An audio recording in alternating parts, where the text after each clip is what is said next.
Hi, this is Lucky Robin, and today I'm going to make garlic powder out of fresh garlic. Now, you want to get some nice big garlic cloves. It makes it a lot easier to peel them and take them apart. When you're messing with the little ones, it can be a real pain in the neck. So I did take some off of my garlic braid, and periodically when I'm checking through the garlic braid I might find some that are partially starting to go, and I'll take those ones first, throw off the bad cloves and keep the good ones. And sometimes you'll end up with one that, like this, which might be bad on the bottom, and I don't know, I'll find out when I get in it. But it could also just be stained from the one that was next to it. Sometimes you can only use half a clove. You'll have to throw out the bad half, but that's fine.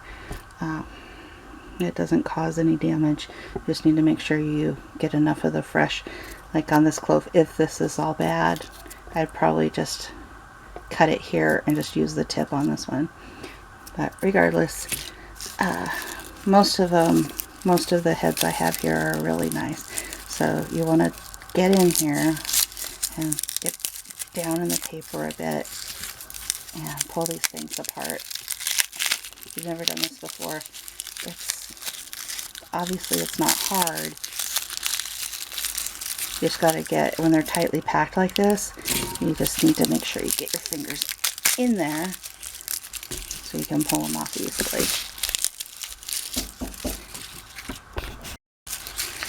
So yeah, you just keep getting your fingers in, run it up and down along that line there that you can see, and once you get in the inside, and then it's a lot easier to pull them apart. It's a lot of paper on good garlic, on healthy heads of garlic, and you can actually save that paper in a bag in the freezer along with onion skins and carrot peels and stuff like that for making stock. There's a lot of flavor in the skins, even though they're not edible. So you can get that into your soup, and it'll be surprisingly good just from the skins. If you don't want to be wasting your vegetables, like often happens when you're making stock. I don't waste mine because I feed them to the turkeys and chickens and ducks after I boil them. But if you're really trying to be economical, you save these papers and they will give your soup good flavor. Just strain it out before you go to use the broth, obviously, to make your soup. Alright, I'll come back to you when I have these all done. Alright, so these are ready to be peeled of their tighter skin, and all of these can go into my bag for the freezer for making stock later. Alright, so there's a couple different methods you can use for getting these tighter skins off. If you have smaller cloves, you can use one of these things that's got these bumpy ridges inside, and you put the garlic inside and you roll it, and it, on smaller cloves, it'll loosen the skin. On bigger ones, it takes it right off and it stays in the tube. So yeah, it should work better on this one, but the really big cloves, these fatter ones, it doesn't work near as well on.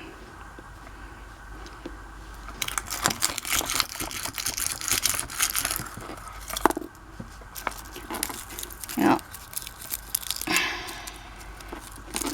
sometimes when the skins are this tight, it doesn't seem to work at all. This is just, we'll try it on an even smaller one. This is just, I don't know, it's a little $3 or $4 gadget I was given in a Christmas stocking. There, that one worked. It took the skin right off. So, another method, obviously, is to just peel it, I like to start at the root end because I think it comes off easier than starting at the top.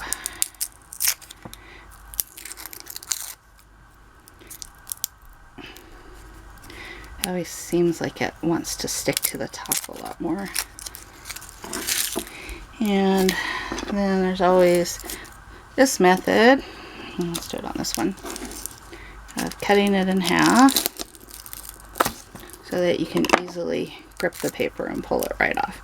Now this one isn't good all the way through, so in this case the tip needs to come off there, and let's see, how far does that go through? Yeah, so this much will be waste. This much will be waste, but the rest of that is salvageable.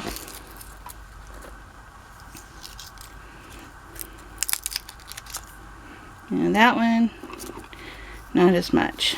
So I'm just going to take off the tip and toss out that part.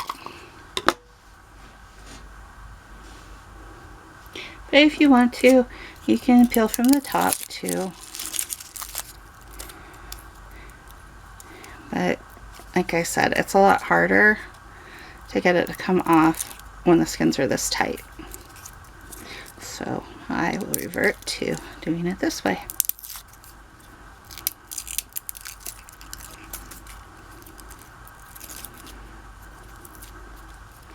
Alright, and I will get back to you when I have these completed. Alright, I got them all peeled now. I like to take off the root end. You can mince this or you can slice it into 1/4-inch pieces. It depends on what you want to use it for. I am going to make garlic powder with some of it, but I'm also going to dehydrate some of it. So I'm just doing it like this, and they'll dry out fairly quickly. They're not like onions, they don't take forever and ever. But you do want to have a uniform thickness so they'll all dry around the same time.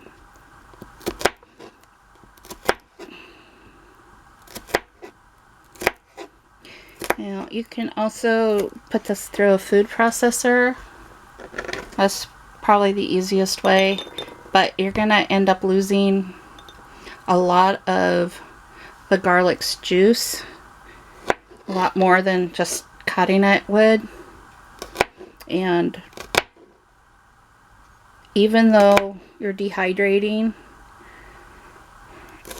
I think that the food processor makes the juice come out at a much faster rate, and I think you lose some of the benefits of the garlic by starting with it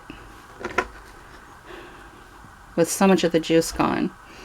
I don't know. I just know that the garlic powder that I have made when I've done it that way has not been as potent. And I like my garlic powder to be really potent. So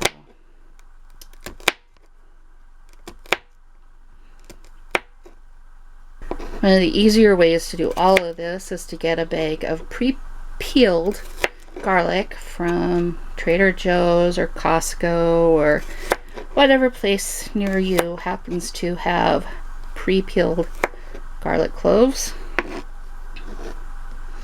You're still going to have to figure out how you're going to cut them up, but that does take a large amount of the work out. And just dumping the garlic into the food processor is the easiest way to do it. You can even use like a blender if you've got like a Vitamix. I wouldn't use a weak blender, but a really strong blender.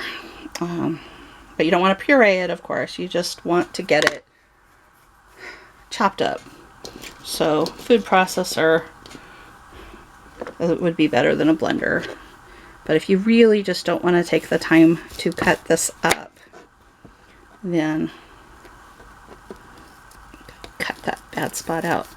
And that's a way to do it. And I mean, another way you can do it is to get a bottle of minced garlic from the store and just dump it on the dehydrator tray.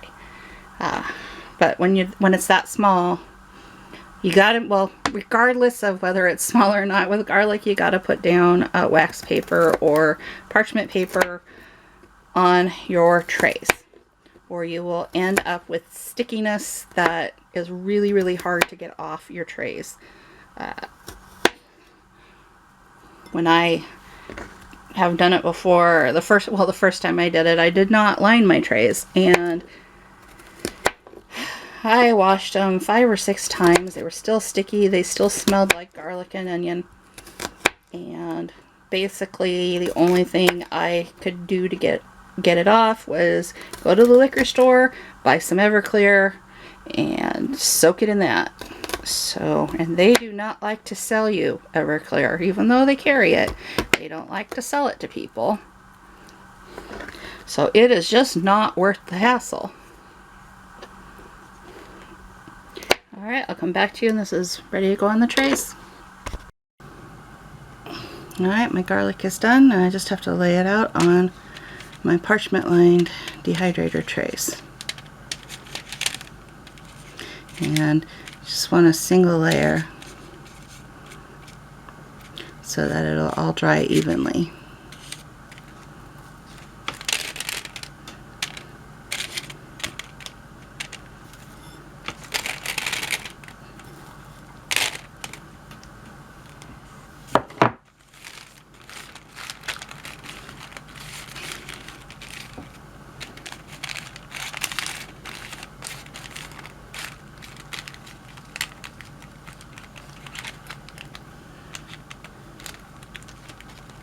Alright, like so, and into the dehydrator, and ready for the next one. Alright, I'll get back to you when this is done. Alright, there are 3 trays of garlic. Gonna put this in on the vegetable setting. I'll put that on after I put the camera down. The vegetable setting, let's see, get some light. Yeah, it's too dark back here, sorry guys. But it's on the vegetable setting of 125 and set it for 10 hours. Alright, the garlic's dry. It did just take the 10 hours. And you can see it's very brittle, and that is what you want for grinding for powder. So much like making onion powder, you're just going to take your dehydrated garlic and put it into the spice grinder.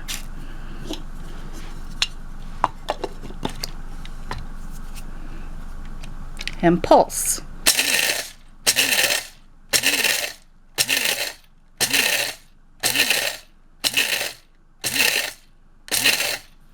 Now if you want granules, you could stop after about 8 pulses or so and you would have granules, but we're going for powder.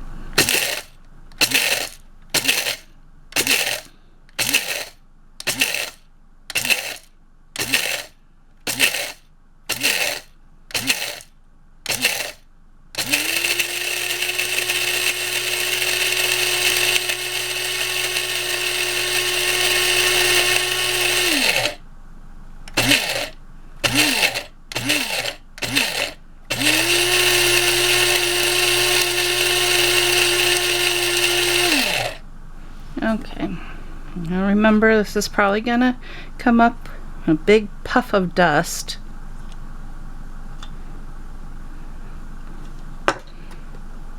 And that's the consistency I want, so into my jar it goes. Alright, I'll come back when I've finished with all of this and show you how much I have. Alright, I finished, and I just need to clean out my container.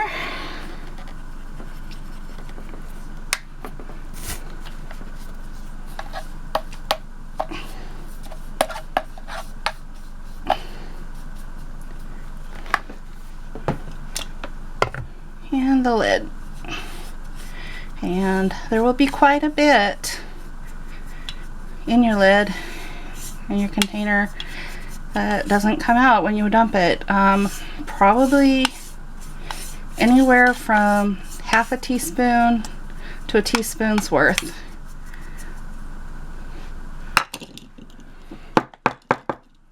And I just brush down the funnel as well. There's just a lot that clings with garlic powder. Onion powder is the same way, ginger powder too. So, and this little, I know I've mentioned this before, but this is just a little makeup brush, e.l.f. Total Face Brush, $3. Well worth it. It's a perfect thing for cleaning out the spice grinder. Just wash it every time, let it dry. It's good for the next go. And don't use it, don't get it mixed up with your makeup brushes if you wear makeup, because if you've done it to do cayenne peppers or ginger, you're gonna have a burning face if you accidentally grab the wrong brush. Alright, so got about 2/3 of a this is not quite a pint. I'd say this is a 12-ounce jar of garlic powder. So maybe a half pint, maybe a little more than a half pint of garlic powder from 5 very large heads of garlic. So not bad, and this is the best tasting stuff. It is so much better than anything you could get in the store. And it's even better because it's homegrown. Alright, that's how I make garlic powder. Thanks for watching.